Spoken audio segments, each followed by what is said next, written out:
ഇനി നമ്മൾ 9ാം ക്ലാസ്സിൽ നിന്ന് പഠിച്ചതാണ് ഒരു ഷെല്ലിലെ ഇലക്ട്രോണുകളുടെ എണ്ണം. ഷെല്ലിലെ ഇലക്ട്രോണുകളുടെ എണ്ണം എന്ന് പറയുന്നത് 2n² വെച്ചിട്ട് നമ്മൾ കണ്ടെത്തിയിരുന്നു. കെ ഷെല്ലിൽ 2, എല്ലിൽ 8, എമ്മിൽ 18, എന്നിൽ എത്രയായിരുന്നു 32 ഓർമ്മയുണ്ടാവും എന്ന് വിചാരിക്കുന്നു. നമ്മൾ 9ാം ക്ലാസ്സിൽ പഠിച്ചതാണ് ഓരോ ഷെല്ലിലെയും പരമാവധി ഇലക്ട്രോണുകളുടെ എണ്ണം. എന്നാൽ ഓരോ ഷെല്ലിലെയും ഓർബിറ്റലുകളുടെ എണ്ണം എന്ന് പറയുന്നത് n² എന്ന ഇക്വേഷൻ വെച്ചിട്ടാണ് കാണുക. അപ്പോൾ കെ ഷെല്ലിൽ n എന്ന് പറയുന്നത് 1 ആണ്. അപ്പോൾ 1² = 1. അപ്പോൾ ഒരേ ഒരു ഓർബിറ്റൽ അല്ലെങ്കിൽ ഒരു സബ്ഷെൽ മാത്രമേ കെ ഷെല്ലിലുള്ളൂ. എന്നാൽ എല്ലിൻ്റെ കേസിൽ n എന്ന് പറയുന്നത് എത്രയാണ്? 2 ആണ്. അപ്പോൾ 2² എന്ന് പറയുമ്പോൾ 4. അപ്പോൾ 4 ഓർബിറ്റലുകളുണ്ട് രണ്ടാമത്തെ ഷെല്ലിൽ. എൽ ഷെല്ലിൽ 4 ഓർബിറ്റലുണ്ട് മനസ്സിലായി. അത് ഏതെല്ലാണെന്ന് അറിയാമോ? അതായത് ഒരു എസ് ഓർബിറ്റലും 3 പി ഓർബിറ്റലും. അതാണ് ഉദ്ദേശിക്കുന്നത്. ഒരു എസ് ഓർബിറ്റലുണ്ട്, പിന്നെ 3 ഓർബിറ്റൽ. അപ്പോൾ ആകെ എത്രയുണ്ട്? 4 ഓർബിറ്റൽ വരുന്നുണ്ട്. ഇനി എമ്മിൻ്റെ കേസ് n എന്ന് പറയുന്നത് 3 ആണല്ലോ. അപ്പം n² എന്ന് വെച്ച് പറയുമ്പോൾ നമ്മൾ എന്ത് ചെയ്യും? 3² എന്ന് പറയുമ്പോൾ 9 ഓർബിറ്റൽ വരുന്നത്. അതായത് മൂന്നാമത്തെ ഷെല്ലിൽ 9 ഓർബിറ്റൽ വരുന്നത് ഏതൊക്കെയാണ്? ഒരു എസ്, 3 പി, ഡി എത്ര? 5. അപ്പോൾ നമുക്ക് എത്രയായി? 9 ഓർബിറ്റലായിട്ടുണ്ട്. എന്നാൽ എൻ ഷെല്ലിൽ, നാലാമത്തെ ഷെല്ലിൽ 4² എത്ര വരും? 16 ഓർബിറ്റലുകൾ വരുന്നുണ്ട്. അത് ഇത് തന്നെയാണ്. ഒരു S, 3 P, 5 D, 7 F orbital. അങ്ങനെ നമുക്ക് എന്ത് കിട്ടും? 16 ഓർബിറ്റൽ എവിടെ കിട്ടുന്നുണ്ട്? നാലാമത്തെ ഷെല്ലിൽ കിട്ടുന്നുണ്ട്. ഇനി നമുക്ക് പഠിച്ചു കഴിഞ്ഞു ഇതെന്താണ്? ഇലക്ട്രോണുകളുടെ എണ്ണം. ഇതെല്ലാം ഓർബിറ്റലിൻ്റെ എണ്ണമാണ്. അങ്ങനെയെങ്കിൽ ഓർബിറ്റലിൻ്റെ ഒരു അറയിൽ പരമാവധി എത്ര ഇലക്ട്രോണുകളെ ഉൾക്കൊള്ളാൻ പറ്റുമെന്നതാണ് നോക്കുന്നത്. അത് കാണാൻ വേണ്ടി നമുക്കൊരു സമവാക്യമുണ്ട്. അതായത് ഒരു ഷെല്ലിലെ ഇലക്ട്രോണുകളുടെ എണ്ണത്തെ ആ ഷെല്ലിലെ ഓർബിറ്റലുകളുടെ എണ്ണം കൊണ്ട് ഹരിക്കണം. ഇലക്ട്രോണുകളുടെ എണ്ണത്തെ ഓർബിറ്റലുകളുടെ എണ്ണം കൊണ്ട് ഹരിക്കുക. അപ്പോൾ കെ ഷെല്ലിലെ സബ് ഷെല്ലിൽ എത്ര ഇലക്ട്രോണുകളെ കൊള്ളുന്നു എന്ന് അറിയാൻ വേണ്ടി നമ്മൾ എന്ത് ചെയ്യുന്നു? അതിലെ ഇലക്ട്രോണുകളുടെ എണ്ണത്തെ സബ് ഷെല്ലിൻ്റെ എണ്ണമായി 1 കൊണ്ട് ഹരിക്കുന്നത്. അപ്പോൾ നമുക്ക് എന്ത് കിട്ടും? 2 എന്ന് കിട്ടുന്നുണ്ട്. ഇനി നോക്കിക്കേ, എൽ ഷെല്ലിൻ്റെ കേസിലാണെങ്കിൽ അതിലെ ഇലക്ട്രോണുകളുടെ എണ്ണമായ 8നെ ഓർബിറ്റലുകളുടെ എണ്ണമായ 4 കൊണ്ട് ഹരിക്കുമ്പോൾ വീണ്ടും നമുക്ക് 2 കിട്ടുന്നു. ഇവിടെയോ 18നെ 9 കൊണ്ട് ഹരിക്കുമ്പോൾ നമുക്ക് എന്ത് കിട്ടുന്നുണ്ട്? 2 എന്ന് കിട്ടുന്നുണ്ട്. ഇവിടെ അതേപോലെ എന്നിൻ്റെ കേസിൽ 32നെ നമ്മൾ എന്ത് ചെയ്യണം? ഓർബിറ്റലുകളുടെ എണ്ണമായി 16 കൊണ്ട് ഹരിക്കുമ്പോൾ 2. അപ്പോൾ ഇവിടെ എല്ലാം നമുക്ക് 2 എന്ന നമ്പറാണ് കിട്ടിയത്. അത് ഉദ്ദേശിക്കുന്നത് ഏത് സബ്ഷെല്ലിൻ്റെയും ഒരു അറയിൽ 2 ഇലക്ട്രോണുകൾ മാത്രമേ ഉൾക്കൊള്ളുകയുള്ളൂ. അതിൽ കൂടുതൽ ഉൾക്കൊള്ളില്ല. കുറവ് വരാം, പക്ഷേ കൂടുതൽ ഉൾക്കൊള്ളില്ല. എല്ലാ സബ്ഷെല്ലിൻ്റെയും ഒരു അറയിൽ 2 ഇലക്ട്രോൺ മാത്രമേ ഉൾക്കൊള്ളുള്ളൂ. അങ്ങനെയെങ്കിൽ നമുക്കറിയാം എസ് സബ്ഷെല്ലിൽ ഒരു സബ്ഷെല്ല് മാത്രമേ ഉള്ളൂ എസ്സിൻ്റെ. അപ്പോൾ എസ്സിലാകെ ഉൾക്കൊള്ളുന്ന എത്രയായിരിക്കും? 2 ഇലക്ട്രോൺ ആയിരിക്കും. എന്നാൽ പി സബ്ഷെല്ല് 3 എണ്ണമുണ്ട്, 3 അറകളുണ്ട്. അങ്ങനെയാകുമ്പോൾ 3 × 2 എത്ര എണ്ണം കൊള്ളും? പരമാവധി 6 ഇലക്ട്രോണുകളെ പി സബ്ഷെല്ലിൽ കൊള്ളുന്നുണ്ട് അല്ലേ? ഇനി നോക്കിക്കേ, ഡിക്ക് 5 അറകളുണ്ട് പറഞ്ഞു. അങ്ങനെയെങ്കിൽ 5 × 2 എത്ര കൊള്ളും? ഡിയിൽ പരമാവധി 10 ഇലക്ട്രോണുകൾ വരെ കൊള്ളുന്നുണ്ട്. എഫ് സബ്ഷെല്ലിൽ 7 ആണ് എന്ത്? ഓർബിറ്റലുകളുടെ നമ്പർ. എണ്ണം അല്ലെ 7 അറകളുണ്ട്. അങ്ങനെയാകുമ്പോൾ 7 × 2 14 ഇലക്ട്രോണുകളെ കൊള്ളുന്നുണ്ട്. അപ്പോൾ നമുക്ക് ഈ രീതിയിൽ എന്ത് മനസ്സിലായി? ഓരോ ഓർബിറ്റലിലെയും പരമാവധി ഇലക്ട്രോണുകളുടെ എണ്ണം മനസ്സിലായി. എസ്സിൽ പരമാവധി 2 ഇത് ചോദിക്കാറുണ്ട്. ഈ നമ്പർ ജസ്റ്റ് ഓർത്ത് വെച്ചാലും മതി. നിങ്ങൾക്ക് ഇങ്ങനെ ചെയ്യാൻ കഴിയില്ലെങ്കിൽ, അതായത് എസ് സബ് ഷെല്ലിലെ ഇലക്ട്രോണുകളുടെ എണ്ണം 2, പി സബ് ഷെല്ലിലെ ഇലക്ട്രോണുകളുടെ എണ്ണം 6, ഡി സബ് ഷെല്ലിലെ ഇലക്ട്രോണുകളുടെ എണ്ണം 10, എഫ് സബ് ഷെല്ലിലെ ഇലക്ട്രോണുകളുടെ എണ്ണം 14. ഈ നമ്പർ ഓർത്ത് വയ്ക്കുക. ഈ നമ്മൾ നേരത്തെ കാണിച്ചിട്ടുള്ള സമവാക്യം അത് അതേപോലെ തന്നെ ടെക്സ്റ്റ് ബുക്കിൽ നൽകിയിട്ടുണ്ട്. ഒരു ഓർബിറ്റലിലെ ഇലക്ട്രോണിൻ്റെ എണ്ണം കാണാനുള്ള സമവാക്യം എന്ന് പറഞ്ഞിട്ട്, അതായത് നമ്മുടെ പേജ് നമ്പർ 52 ഇവിടെയായിട്ട് വരും. അതായത് ഇവിടെ കെ സബ് ഷെല്ലിൻ്റെ കേസാണ് ടെക്സ്റ്റ് ബുക്കിൽ കൊടുത്തിട്ടുള്ളത്. ഈ ഒരു സമവാക്യം വെച്ചിട്ടാണ് നമ്മൾ എന്ത് കണ്ടെത്തിയത്? 2 എന്ന നമ്പർ എങ്ങനെ കിട്ടി എന്നത് മനസ്സിലാക്കുന്നത്. ഇവിടെ കെ സബ് ഷെല്ലിൽ ഓർബിറ്റലിൽ എത്ര ഇലക്ട്രോണുകൾ എന്നത് മാത്രമേ വെച്ചിട്ടുള്ളൂ. ബാക്കിയെല്ലാം നമ്മൾ എവിടെ കണ്ടിട്ടുണ്ട്? ബോർഡിൽ കണ്ടു. അത് വെച്ചിട്ട് ഓരോ ഓർബിറ്റലിലെയും പരമാവധി മുഴുവനായിട്ടും പരമാവധി എത്ര ഇലക്ട്രോണുകളെ ഉൾക്കൊള്ളും എന്നത് നമ്മൾ കണ്ടെത്തിയിട്ടുണ്ട്. കെ സബ് ഷെല്ലിൽ എസ് എന്ന ഓർബിറ്റൽ മാത്രമേ ഉള്ളൂ അല്ലേ?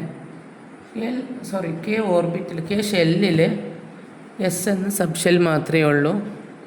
എൽ എന്ന ഷെല്ലിൽ എസ്സും പിയുമുണ്ട്. എം എന്ന ഷെല്ലിൽ എസ് ഉണ്ട്, പി ഉണ്ട്, ഡി ഉണ്ട് അല്ലേ? എൻ എന്ന ഷെല്ലിൽ എസ് ഉണ്ട്, പി ഉണ്ട്, ഡി ഉണ്ട്, എഫ് ഉണ്ട്. അതായത് കെ എന്ന് പറയുന്നത് ഏത് ഷെല്ലാണ്? ഒന്നാമത്തെ ഷെല്ലാണ്. അപ്പോൾ നമുക്കിതിനെ 1s എന്ന് വെച്ചിട്ട് ഇടാൻ പറ്റും. എൽ എന്ന് പറയുന്നതിൽ എന്നിൻ്റെ നമ്പർ 2 ആണല്ലോ. അപ്പോൾ നമുക്കിവിടെ എന്തിടാം? 2s ആണ് ഇത്. ഇതേതാണ്? 2p ആണ്. എം കൊണ്ട് ഉദ്ദേശിക്കുന്നത് n = 3 ആണ്. അപ്പോൾ ഇവിടെ എന്തിടാം? 3s, 3p, 3d അങ്ങനെ ഇടാൻ പറ്റും. എന്നാൽ n എന്ന് പറഞ്ഞാൽ എന്നിൻ്റെ വില എത്രയാണ്? 4 ആണ്. അപ്പോൾ ഇവിടേക്ക് 4 ഇട്ട് കൊടുക്കാം. അങ്ങനെയാണ് ഓർബിറ്റലിൻ്റെ പേരുകൾ വന്നത്. ഇനി ഈ പേരുകളുടെയൊക്കെ അടിസ്ഥാനത്തിൽ നമുക്കറിയാം ഏറ്റവും ന്യൂക്ലിയസിൻ്റെ അടുത്തുള്ള ഊർജം കുറവുണ്ടെന്ന് നമ്മളിപ്പോൾ മനസ്സിലാക്കുന്നത് 1s-നാണ്. അപ്പോൾ 1s, അതിനേക്കാൾ കൂടിയ ആളാരാണ്? 2s, അതിനേക്കാൾ കൂടിയത് 2p. അപ്പോൾ നമ്മൾ ഷെല്ലുകളുടെ ക്രമത്തിൽ ഇങ്ങനെയാണ് സബ് ഷെല്ലുകൾ വരുന്നത്. അതിനേക്കാളും കൂടിയത് 4s. ഈ രീതിയിലാണ് സബ് ഷെല്ലിൻ്റെ ഇലക്ട്രോൺ വിന്യാസം നമുക്ക് എഴുതാൻ കഴിയാം.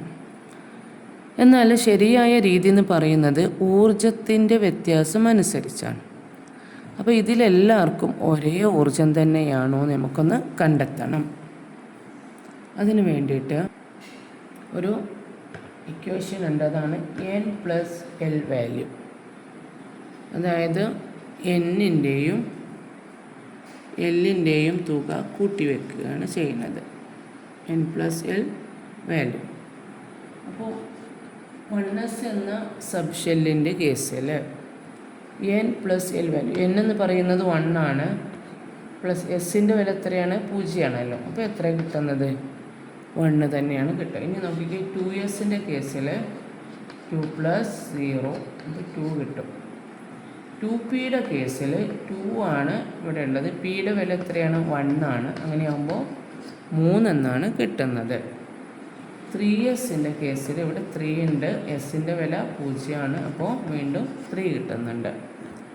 3p വരുമ്പോഴേക്ക് 3-ഉം പിയുടെ വിലയായിട്ടുള്ള 1-ഉം കൂടെ കൂട്ടുമ്പോൾ 4 വരുന്നു.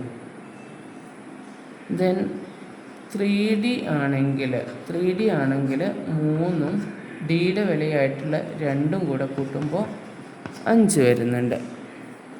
ഇനി 4s ആണെങ്കിൽ 4s-ന് എങ്ങനെയാണ്? 4 ആണ് ഇവിടെ വരുന്നത്. എസിൻ്റെ വില വീണ്ടും 0 ആണ്. അപ്പോൾ എന്ത് വരുന്നു? 4 വരുന്നു.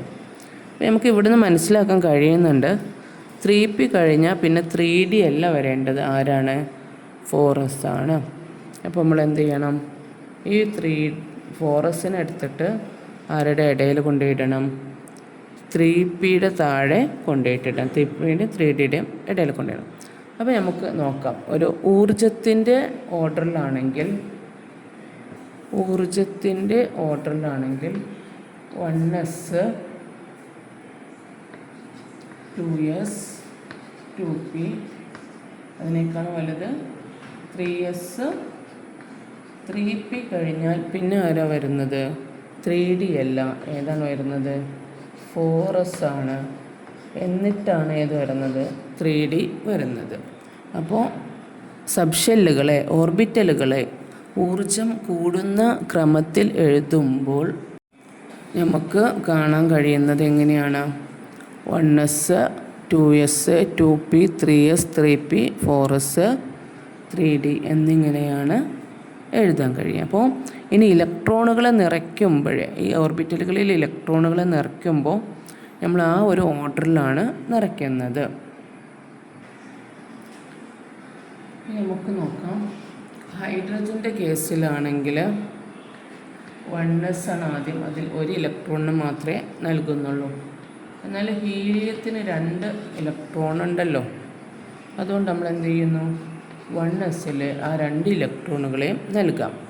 ഇനി ലിഥിയം വരുമ്പോൾ അറ്റോമിക് നമ്പർ 3 3 ഇലക്ട്രോൺ ഉണ്ട്. അപ്പോൾ 1sൽ 2 മാത്രമേ ഉൾക്കൊള്ളുള്ളൂ. അപ്പോൾ ബാക്കി വരുന്ന 1 ആർക്ക് നൽകുന്നു? 2s എന്ന സബ്ഷെല്ലിലോട്ട് നൽകുന്നുണ്ട്. ഇനി ബെറിലിയം 4 അപ്പോൾ എങ്ങനെയാണ്?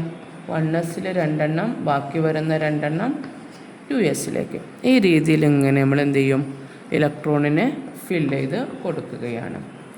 അപ്പോൾ ബോറോണിൻ്റെ കേസിൽ 1s2 2s2 2pയിലോട്ടായി അടുത്തത്, അങ്ങോട്ട് ഒരു ഇലക്ട്രോൺ നൽകും. ദെൻ കാർബൺ ആകുമ്പോൾ 1s2 6 ഇലക്ട്രോണാണ് വരുന്നത്. അപ്പോൾ 1s2 2s2 2p2 ആ രീതിയിൽ വരും. ദെൻ നൈട്രജൻ 7 ആണ്. അപ്പോൾ എന്ത് ചെയ്യും? 1s2 2s2 2p3 വരുന്നുണ്ട്. അങ്ങനെ എത്ര ഇലക്ട്രോണുകളുണ്ട്, ആ ഇലക്ട്രോണുകൾ നമ്മൾ ഓരോ സബ്ഷെല്ലിലായിട്ട് ഇങ്ങനെ ഫില്ല് ചെയ്ത് കൊടുക്കുകയാണ്. 1s2 2s2 2p 2 വന്ന് ബാക്കി ഏതാണ്? 4 എങ്ങോട്ട് കൊടുത്തു? 4 2pയിലോട്ട് കൊടുത്തു. അപ്പോൾ 2p 4 ആയി. ദെൻ ഫ്ലോറിൻ ആകുമ്പോൾ 1s2 2s2 2p 5 വരും. അതായത് 9 ഇലക്ട്രോൺ. അതായത് നമുക്ക് ഇവിടെ ഡിസ്ട്രിബ്യൂട്ട് ചെയ്ത് നമ്മൾ ഈ ഇലക്ട്രോണുകളുണ്ടല്ലോ ഇവിടെ നൽകിയിട്ടുള്ള ആ ഇലക്ട്രോണുകളെ കൂട്ടിയാൽ നമുക്ക് ഏത് നമ്പർ കിട്ടണം? അറ്റോമിക് നമ്പർ കിട്ടണം. ആ രീതിയിൽ നമ്മളിങ്ങനെ എല്ലാ ഷെല്ലിലും ആഡ് ചെയ്ത് പോകും. ഇപ്പോൾ ഇവിടെ എസ് ലാസ്റ്റ് വരുന്ന ഷെല്ലുകൾ നമ്മൾ കണ്ടു. അതായത് ഈ ഭാഗത്ത് 1 2 ഗ്രൂപ്പിലുള്ള മൂലകങ്ങളാണ്. ഇതാണെങ്കിലോ ഈ ഭാഗത്ത്, അതായത് നമ്മൾ 13 മുതൽ 18 വരെയുള്ള ഗ്രൂപ്പിലുള്ള മൂലകങ്ങളെയും കണ്ടു. ഇനി നമുക്ക് അതിനിടയ്ക്ക് വരുന്ന നമ്മുടെ സംക്രമണ മൂലകങ്ങളിൽ എങ്ങനെ വരുന്നു നോക്കാം. സംക്രമണ മൂലകങ്ങളിൽ നമ്മൾ ആദ്യം വരുന്നത് 21 അറ്റോമിക് നമ്പർ 21 സ്കാൻഡിയമാണ്. അപ്പോൾ വരുന്നത് 1s2 2s2 2p6 10 ഇലക്ട്രോണായി. അടുത്തത് കൂടെ എഴുതാം 3s2 3p6. ഇനി ഏതാ വരിക? 3d ആണോ? അല്ല, 4s2 വരുന്നു.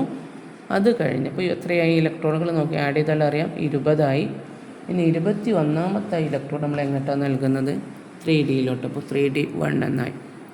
ഇനിയിപ്പോൾ അതുപോലെ തന്നെയാണ് ടൈറ്റാനിയം 22 ഒക്കെ വരികയാണെങ്കിലും എങ്ങനെ വരും? ഈ രീതിയിൽ അങ്ങനെ തുടർന്നുകൊണ്ട് വരും. ലാസ്റ്റ് വരുന്ന ഇലക്ട്രോൺ ആഡ് ചെയ്യുന്നത് 3ാമത്തെ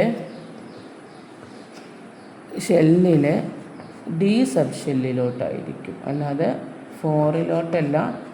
3ാമത്തെ ഷെല്ലിലുള്ള ഡി സബ് ഷെല്ലിലോട്ടാണ് ലാസ്റ്റ് ഇലക്ട്രോൺ നമ്മൾ ആഡ് ചെയ്യുന്നത്. അപ്പോൾ ഇനി 23 വരുന്നതെങ്കിൽ ഇതെല്ലാം ഇതേ രീതിയിൽ തുടർന്നിട്ട് 3dയിൽ 3 ഇലക്ട്രോണ്, 24 വരുമ്പോൾ 3dയിൽ 4 ഇലക്ട്രോൺ. അങ്ങനെ നമുക്ക് 30 വരെ, അതായത് നമുക്ക് പഠിക്കാനുള്ളത് സിങ്ക് അറ്റോമിക് നമ്പർ 30 വരെയാണ്. ആ രീതിയിൽ നമുക്കിങ്ങനെ തുടർന്നുകൊണ്ടിരിക്കാം. എന്നാൽ ഇതിൽ എക്സെപ്ഷൻ വരുന്നത്, അതായത് നമുക്ക് മാറ്റി എഴുതേണ്ട 2 കേസുകൾ വരുന്നുണ്ട്. അതിലൊന്ന് ക്രോമിയവും കോപ്പറുമാണ്. അതെങ്ങനെയാണെന്ന് നോക്കാം.